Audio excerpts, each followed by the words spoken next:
Hey, what's up? Welcome back to the Bass Sniper YouTube channel. Jerry here. Today we're going to do some field tests of the brand new 2024 Shimano Conquest Shadow Edition 30HG. In last video, I did the unboxing and a comparison with the 21-year model of Conquest. Link to that video is in the description. Now today's field test is probably going to be a little bit different from a typical reel casting test that you would normally expect. We know this Shadow Edition Conquest is intended for bass fishing applications. The weight of empty spool is about 14 grams, as we saw in our last video. To today's bait finesse standard, the spool weight is much more than a true BFS reel. So normally, this Conquest SE should be put to use against crankbaits, little crankbaits, right? Finesse crankbait applications or little spinnerbaits, etc. However, today I'd like to challenge its lower extreme. Specifically, how low does it handle as far as lure weight goes? So to this end, I am pairing this Conquest SE with a tiny Trout BFS setup to test the casting against trout lures. The rod of choice is the Megabass Greathunting Huntsman. This is a 4-piece travel rod, 6-foot light power. Lure range is 2 to 10 grams or 1/16 to 3/8 ounce. Line weight is 2 to 8 pounds. Now this rod is an absolutely piece of art. If you're interested in knowing more details about this rod, let me know in the comment. The Conquest SE now is filled with all monofilament line. First, I started with 10-pound test Sunlight Supernatural as backing. I put about 4 grams worth of it. Then I continued to spool with 6-pound test Sunlight Supernatural in dark green color, about 2 grams worth. Now this weight translates to about 35 meters or about 40 yards length of 6-pound test monofilament. The 6-pound test is the actual line I'm going to use. The reason I'm putting backing to the monofilament is solely due to me being stingy. According to Shimano, the SE will take about 65 meters of 12-pound test line, which equals to more than 100 meters of the 6-pound test. So I just don't feel like burning through all my light monofilament, and especially when I know I will be spooling it with fluorocarbon soon for real bass fishing applications. And by the way, the pound test numbers I mentioned here are all Japanese standard. So 6-pound test has a diameter of 0.205 millimeters. This is very important for today's testing. You might also be wondering why I'm using weight to decide the length of line and how. Now this is something for another video that hopefully I will be able to upload soon. After the spool is filled, the reel weighs about 227 grams and the spool weighs just under 19 grams. As for the rod, just like the handle, the reel seat on this Huntsman rod is also made from Indian rosewood. The Conquest foot, however, have all 4 corners being sharp metal. I had to dig out my 20-year model of the Metanium for these reel foot protection covers to wrap around the Conquest. With that, now let's go find some streams in the ponds. Looking at this combo, I mean, this is just absolutely beautiful. While mounted on the rod, the side plate is not the easiest to open. A small pinky definitely helps. 2 of the 4 centrifugal brakes were turned on in this case.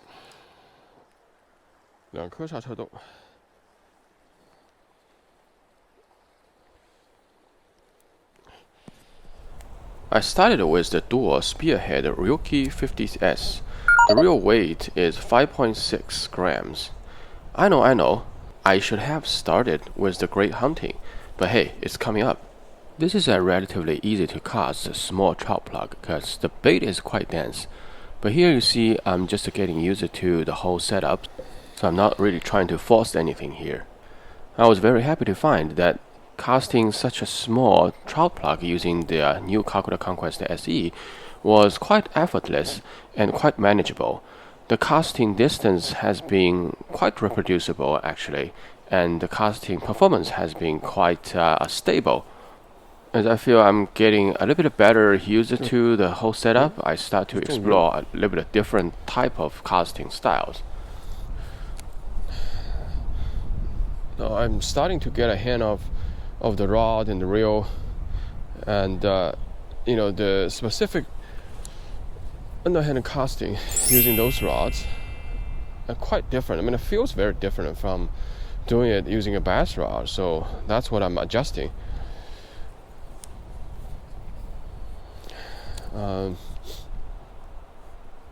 I've been casting multiple times back to this little hole and nothing, but so if I want a little bit of distance, I can do this. There's no problem at all using this setup with 5 grams. This is a dual spearhead. So this is about 15 yards. Yeah, it's actually 20-21 retrieve, 21 turns. So yeah, I can't leave any of the excess line when I do this underhand cast. I need to basically go all the way. Yep. Oh no, I thought that was a fish. Man, my hands are numb. Can't feel nothing now. It's cold. Ooh, it's cold. It is cold. Take a walk, warm up a little bit. We'll continue the test.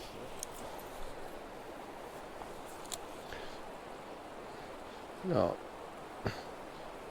yeah, I'm getting a better feeling now as I do more and more casts with this combo. I can get much better accuracy now with the underhand or backhand cast. Yep. I just want to hit that rock and see if there's a brown trout hiding beneath it. Nope, looks like nothing.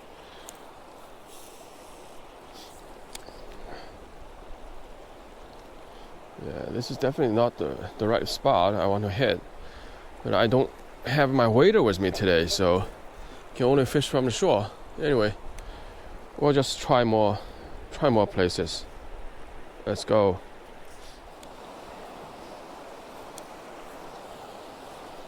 Oh, I see. Yeah, there might be some fish down back, all the way there.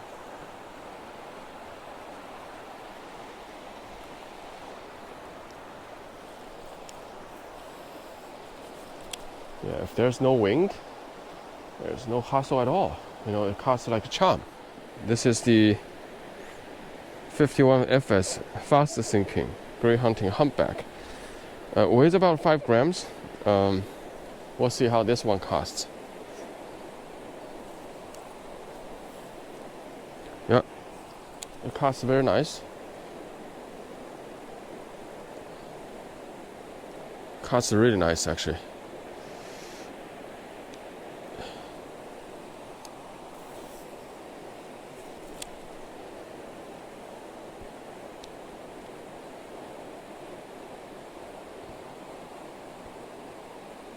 Okay, this is an interesting bait.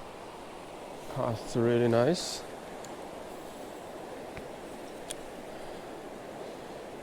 About 5 grams, no problem. Next, I'm putting up the Smith Pure actually. I'm putting up the Smith Pure spoon. This is the 5 gram Smith Pure spoon.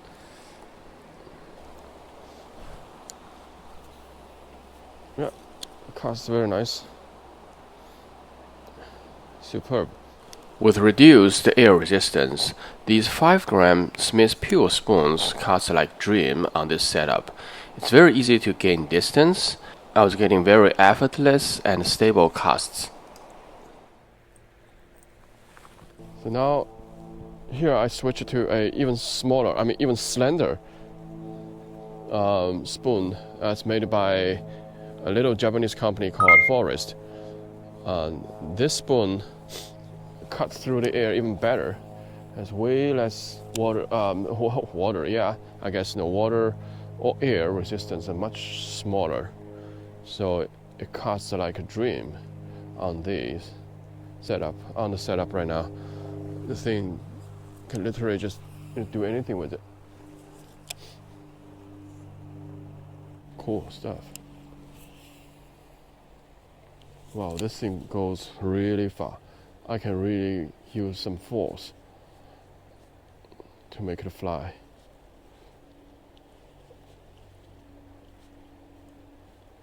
Oh, no fish though. That's not good.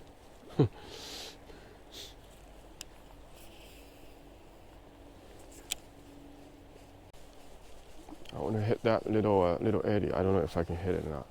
Let's try it. It's a little bit too far away for this little rod. Yep, got it. Hit that eddy, no problem at all. I was able to hit that eddy 25 yards away effortlessly. And here I put on the Megabass X80 Junior. It is a very finesse, small profile jerkbait, which I found very good use for trout fishing as well as for panfish and bass.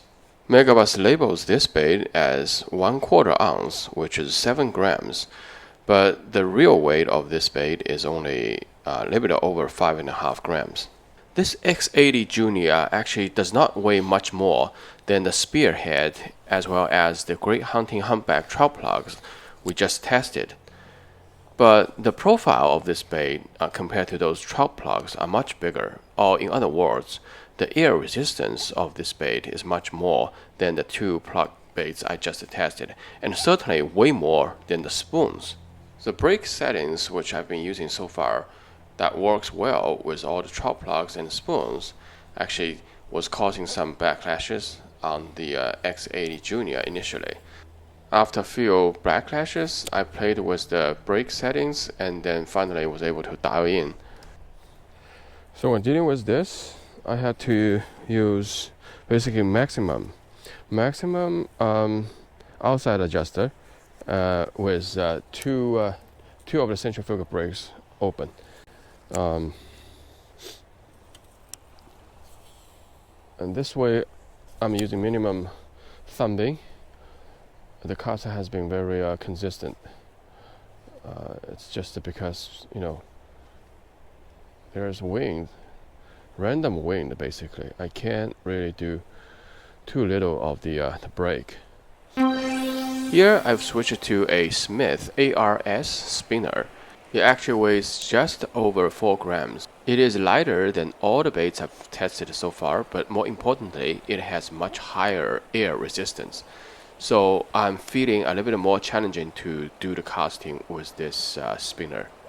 With almost the same setting with 2 centrifugal brakes on, I can definitely feel the distance actually decrease quite a lot, and I can't really put a lot of force when casting because it easily backlashes. I wasn't getting those huge bird nests, but the thing is that I have to really be diligent using my thumb. Otherwise, just like here, I can get sort of like a minor backlash. But the problem is that now I have to clean up the spool while letting the spinner completely freely floating or sinking in the current. And that's exactly what happens. It got stuck.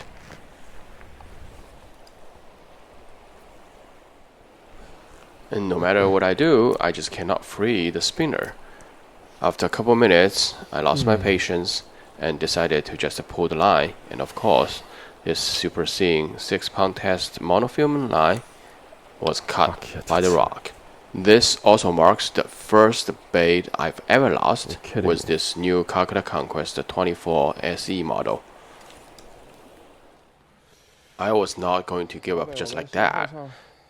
Instead of going up in the weight, I decided to go even further. So here I put on a 3.5 gram or 1/8 ounce leech spoon.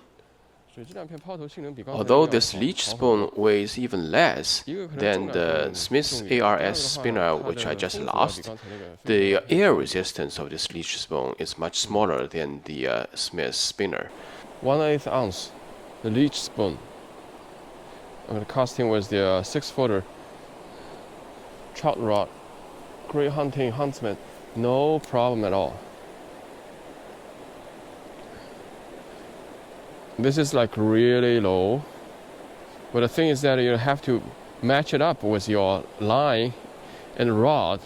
You have to have a rod that loads easily with those light lures, and also use really thin line. I mean, otherwise, I don't think you can do it with 1/8 ounce with, for instance, 10-pound test. It's kind of gonna suck, you know. So it's not just about a spool. I think it's actually about the entire combo, if you can do it right or not. This has, the leech spoon has a pretty low air resistance.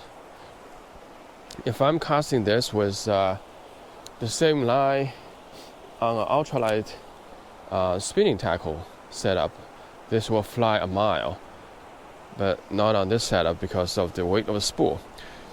So currently the weight of this spool is about 19 to 20 grams. So compared to 3.5 grams, I would say that this is doing very well. This is all physics, you know, as long as you have good bearings. And then this diameter of the spool, and then the weight of the spool, and then the relative weight of the spool versus your bait, and then the lower air resistance of a bait, you will be able to do away using this setup with like 3.5 grams. That being said, the trajectory of those 3.5 gram leech spoons appears to be much higher than those of the 5 gram Smith Pure spoons, which suggests that 3.5 gram is really approaching the lower limit of this setup. While I was enjoying casting using the new Shimano Conquest SE with my Greathunting Huntsman rod, the problem is the trout in the stream I was fishing does not seem to be in the mood of biting. But how could a field tester go without a fish catching? So I decided to cheat a little bit. I then went to a trout park. Here I'm throwing the Megabass X80 Junior jerkbait again.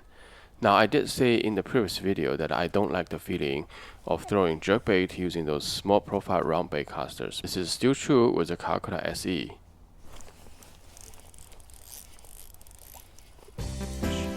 Fish. Yep. Yep. Yep.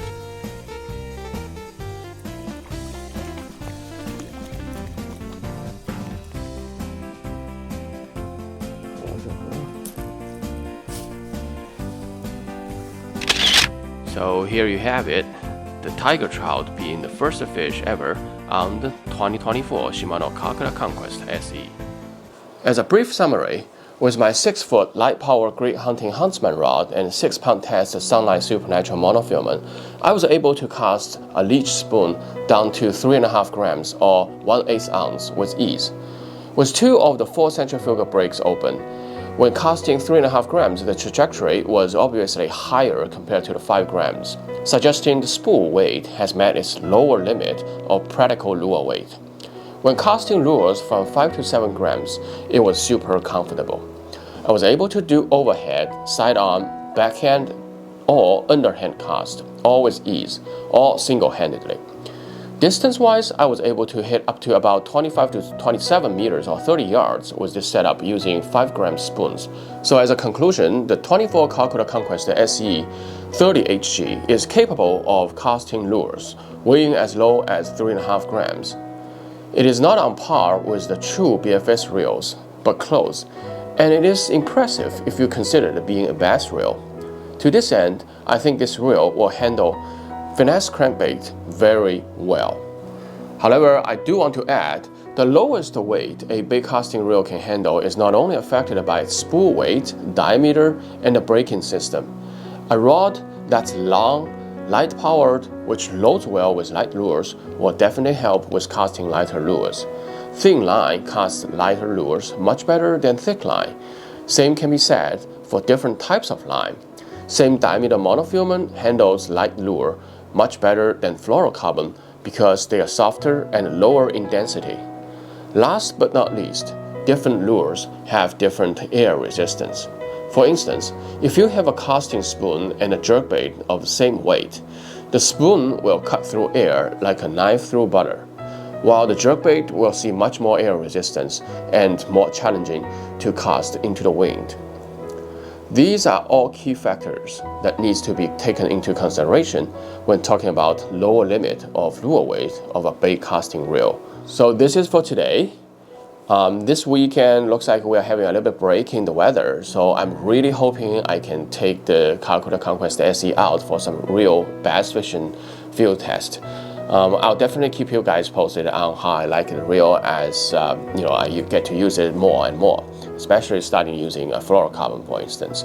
If you have any questions or comments, please feel free to drop me a line down below. Thank you very much for your time, and tight lines until next time.